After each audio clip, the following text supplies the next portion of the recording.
Alright, we're starting a series on combat. This is going to be the first of many. This video is focused on new players and new player PvP. The next one will be all in survival and evasion, and then after that we'll do more advanced tactics and PvP, and after that we'll do faction stuff and duels and stuff like that. But for now, new player fundamentals, okay? If you're a new player, this is for you.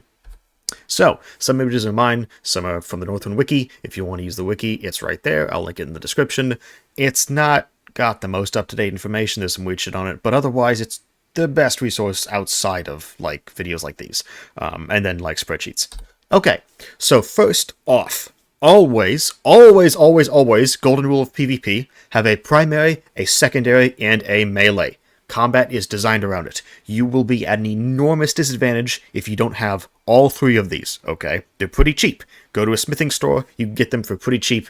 None of these are hard to get a hold of, and a smithing shop carries a primary, secondary, and melee of some variety. You'll need them. You also need bands, which we'll cover. Always bring bandages. Ideally, you want somewhere between 10 to 20. Don't bring too many, because they'll be looted off you on certain islands, but bring 10 to 20. You'll need a decent amount, okay? It takes about 5 seconds to use a bandage, and it'll slow you down where you're using a bandage, so get some cover before you band, or turn in different directions while you band to make it hard for you to get hit. These will heal 60 health. You have 100 total. If you're hurt by any weapon, you'll probably need 1 to 2 to restore that health. If you're hit by any weapon, like a gun or a sword, you will take bleed damage, and you will lose 1 health every 2 seconds when you're bleeding. Bandages stop bleed damage, and they heal you, okay? Now, it's not instant, it's over time, but you will need bandages, is what I'm trying to say. You will bleed out if you do not have them, okay? You can buy bandages, or you can make them. If you want to buy them, go to any general store, and they're very cheap. I recommend buying them, even on Bayeville, where stocks are limited. If you want to make them, go to any coastline and harvest a flax plant with E, then hit hit C to open your crafting menu, okay, and make the flax leaves into fiber cloth, and then make those fiber cloth in the same menu into a bandage.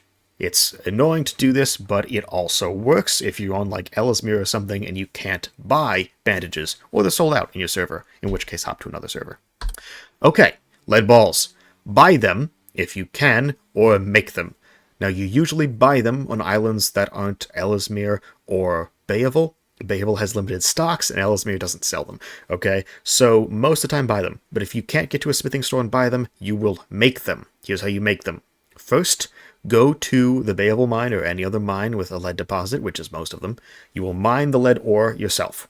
Then you will get 3 logs of any variety and make a campfire. Okay, this is the V key to open this menu, and this is where your builds are.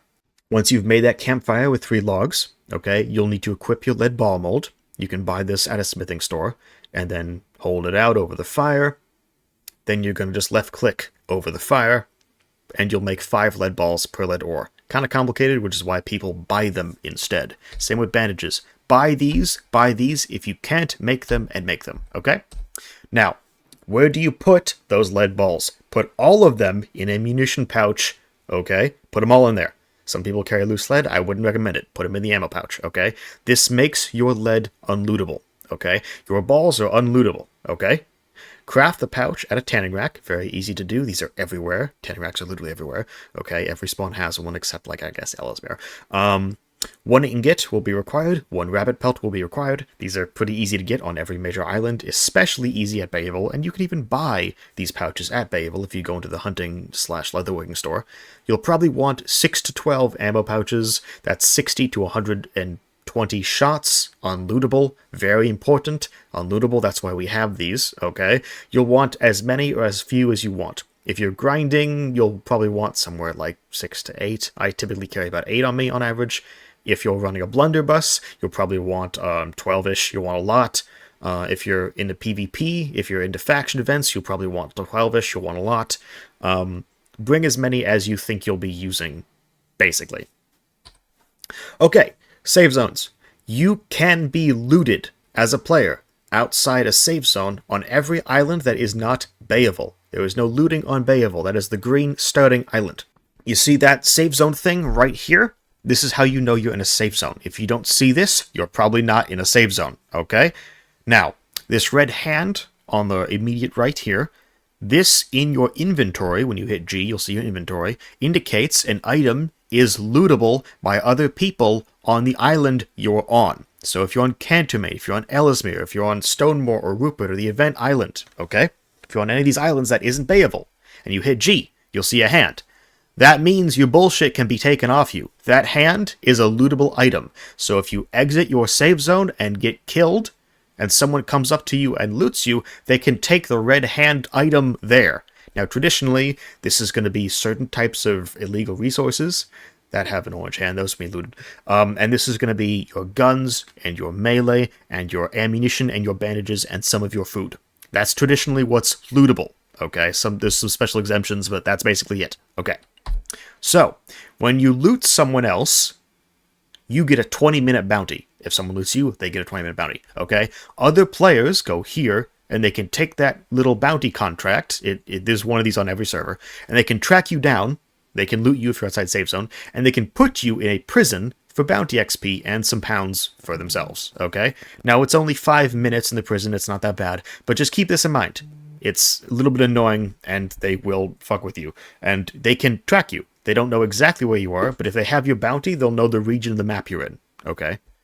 Now, the exception to this looting thing, because again, if you're outside safe zone, there's no looting on Bayable. You can just be bountied on Bayable. You can't be looted, okay? Whereas on other islands, you can be bountied and be looted. Okay. If you have the red combat/PvP status, which will be in the same area as the safe zone status, or you are dead outside of a safe zone, this is a safe zone, do not log off, ever. Do not log off. Do not do it. Do not Alt F4. Do not log off. Do not hit the X key. Do not do it. If you do, all of these red items will fucking drop on the ground, okay? It's like you're immediately getting looted, okay? So all the lootable items and a half of your inventory's pounds will drop in a little red bag. This actually does happen on Bayable too, even though there's no looting on Bayable. And so if you combat log on Bayable, you'll lose some shit, okay? So just keep that in mind, alright? But it's more important on Rupert, on Stonemore, Ellesmere, Cantermain, the PvP islands. But this shit does kind of happen on Bayable too. I think it's less items. Bayable's weird. Bayable has all these weird exceptions. But otherwise, you will lose shit if you do this, so don't do this, okay? And no matter where you are, you will lose half of your pounds in your inventory. This is why people store pounds in the bank, typically. Because if I have like 20,000 pounds on me, and then I combat log, which is what we're describing here, and I Alt F4 while I'm in combat, or I disconnect while I'm in combat, which happens sometimes, I will lose 10,000 of those 20,000 pounds, and they'll just sit on the ground, and someone else will pick them up. If I get there in time, I might pick them up. But otherwise, you lose shit. That's why people carry very few pounds in the inventory. They have like 100, 200, and the rest are in the bank. So do not log if you're in the red combat status, and do not log if you're dead outside safe zone, okay? Don't leave, don't disconnect, because you will lose shit. Now, let's talk about how you stop losing shit. Insurance. Insure your primary weapon. Go to any bank on any server. Register your primary weapon for insurance. Don't register your secondary. Don't register your melee. Register the weapon you care about the most. Sometimes it's melee. Most of the time it's your primary weapon. Okay? Now, when you insure it, you pay some pounds. It's the middle option on the 3 dialogue options, and then you press insurance, and you literally just press register your weapon for insurance. You'll pay some pounds. Okay? It'll depend on the mats the gun is made of. It'll depend on the gun itself. But more importantly, it cannot be looted when you do it for the period you have. It'll be somewhere between 1 and 7 days. You can pick somewhere in that range. It'll run out, and then you have to insure it again, but that's how insurance works, okay? And if you do combat log, like we described here, you won't drop that weapon. And it also cannot be looted. And so when players are looting you, because you're dead outside safe zone, they can't take your insured weapon.